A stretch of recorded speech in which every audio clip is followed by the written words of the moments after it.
Rəsmi xəbər agentliyi İRNA-nın yaydığı məlumata görə İsrail gecə saatlarında İran ərazisinə hücum edib. Nəticədə İslam İnqilabı Keşikçiləri Korpusunun İslamın Ali komandiri Hüseyn Səlami, korpusun silahlı qüvvələrinin baş qərargah rəisi Məhəmməd Baqiri, həmçinin nüvə, o cümlədən İranın elm və texnikasının müdafiəsi sahəsində çalışanlar və mülki şəxslər həlak olub. Rəsmi Tehran İsrailin hücumlarını Birləşmiş Millətlər Təşkilatının nizamnaməsinin 4-cü maddəsinin 2-ci bəndinin pozulması və İran İslam Respublikasına qarşı açıq təcavüz kimi qiymətləndirib.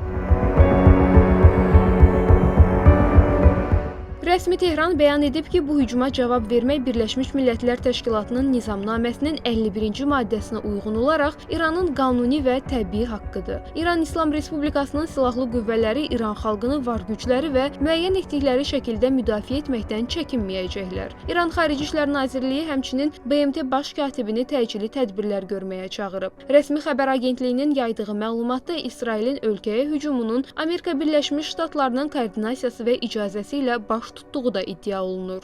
İran İslam Respublikasının ali dini lideri Ayətullah Xameneyinin xalqa müraciətində İsrailin bu addımının cavabsız qalmayacağı, ən ağır şəkildə cəzalandırılacağı vurğulanıb.